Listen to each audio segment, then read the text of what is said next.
I welcome you all to today's class by Advanced English Language Academy. This is Yasin, your English language instructor.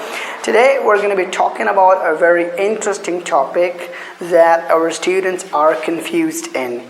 And when our teachers prepare papers, so they are also confused. I'm sorry, not all of the teachers, and teachers are bound to confuse because when they are forming questions, so they will not be English teachers. For example, you're a chemistry teacher, biology teacher, and you want to ask your student a question. So today we're going to talk about how to form questions. So this video is for the teachers and for students as well. Those students who struggle understanding the questions and they have problem, so this video is for teachers and for students. And so first of all, today's topic is the types of questions. So we have the yes no question. Now yes no question is the shortest question. Yes no question is not mostly a part of the paper. Yes no question is just, most of the times it is asked in speaking. For example, we're speaking to each other, so I'll ask you, are you a doctor? So you will say yes I am, or no I'm not. And if you are speaking, so the person you are speaking to, there is a mutual understanding between you and that person. So just by answering yes or no, you can just communicate. For example, if you ask me, were you present yesterday? So I'll say yes and I'll say no. So when I say yes and I say no, so there is a context and you understood what I wanted to say. So yes no questions start with auxiliary verb, modal verbs also, because modal auxiliary verbs are also auxiliary verbs. So when a question starts with helping verb or modal verb, or you can say modal auxiliary verbs, so they can be answered with yes or no. And auxiliary verbs are is, was, are, were, am. These are all auxiliary verb. And there are also modal verbs like we can say should, could, would, well. These are all modal verbs. So if a question is asked with these verbs, so you can just answer them with yes or no. For example, will you come tomorrow? Let's talk about modal verbs. Will you come tomorrow? So will is a modal verb and I can answer you yes I will or no I won't. But these questions, as I told you in the beginning, are not parts of the paper. Most of the times they are not. Even if the teacher wants to ask you about a yes-no question, so he will add why. For example, do you like nature? Why? So with why you will explain, you will give the reason. So when a question starts with auxiliary or modal verbs, so these are that question is very short question and you can answer it very shortly. Not with single yes or no. As I told you, if there is a mutual understanding between the person and you, so you can just go with yes or no. But if there is no mutual understanding, so you will have to provide a little detail like yes I am, no I'm not. These are still yes no questions because you see that the answers start with yes and no, right? Now the second type of question is WH question. Now WH question need details but not a very long question. Okay, it's when someone asks you a WH question, so you will provide him or her details, but it is still not a very long question, so you don't have to go with a very long answer. For example, I ask you, why were you absent yesterday? So you will just tell me the reason. I was absent because I was sick. So now WH questions can't be answered with yes or no. For example, if I ask you, why were you absent yesterday? So you can say yes. You can say no. You can't go with these short answers. So WH questions need details. But when there is a WH question, it is still not a very long question.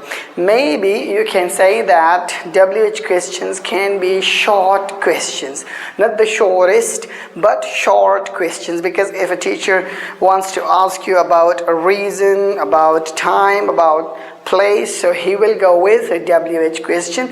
So you will just by just telling one point, you will write a short question. For example, there is why, so you should understand that the teacher is asking about the reason, and if there is where, so then he's asking about a place, and if it is how, so he or she is asking about manner, right? So for example, now this, as I told you, that this video is both for the teachers and for students. So for example, if I'm a teacher and I want to form short questions, so I will go with why if I want to ask a reason, where if I want to ask about a place, and how if I want to ask about the manner of an action, or the manner of an occurrence, or whatever, a verb. So WH questions are not long questions. I told you that yes/no questions are mostly used in speaking. In spoken English, yes/no questions are used a lot. But if we talk about WH questions, so WH questions form short questions. Just like I'm talking about our education system, Pakistan education system, so most of the times the comprehension questions are with WH. So if you have comprehension questions and the teacher wants to form them, so these are the tips for forming the questions. And if you want to answer, for example, you're a student, you're watching my video, so when a question is asked with WH, you don't have to go with long answer, right? The third one is imperative or instructive question. Now, when there is imperative and instructive question, so you should bring section C in your mind. I'm just explaining, though my video is aimed at everyone, my video is not for specific students, my video is for international students, but still, if my viewers, my students are watching, if some students have the same paper pattern, so they can watch my video and they can use my video as a helping tool. So, for example, there is a question that starts with the first form of verb, because imperative or instructive questions, they're mostly sentences. An imperative sentence is a type of sentence that starts with the first form of verb. So, you should bring section C into your mind. You should think about section C, because in section C, most of the times, you have long questions. Now, long questions means that you will provide details, and you will, what you will do, you can also write from your own side. For example, if the teacher is asking you about a reason, so he will go with why. If he's asking about a place, so he'll go with where. And if he is asking about manner, so he'll go with how. But when the teacher wants explanation, the teacher wants details, and the teacher wants that he should write a longer answer, so he will go with an imperative or instructive question. Now, instructive or imperative questions start with first form of verb. For example, illustrate. So when there is illustrate, so it means clarify by giving example. And if there is elaborate, so elaborate and explain in these kinds of verbs, they all mean that you have to go with details. You have to go with details, and then you can write from your own side as well. So when I'm talking about this type, imperative or instructive questions, so I mean long questions, right? So just a short summary I'm giving you. You should note down, take out your notebooks and note down everything. Yes/no questions are mostly used in spoken English. You can answer them with yes or no. They're not part of papers, okay? So if you are a teacher and you are watching my video, and you want that you should introduce or you should ask short questions from your students, so you shouldn't include yes no questions in the section B or in paper. And WH questions need details, but it's not a very long answer. It means that when I ask you a WH question, so you shouldn't go with more than 2-3 sentences. 3 sentences are enough.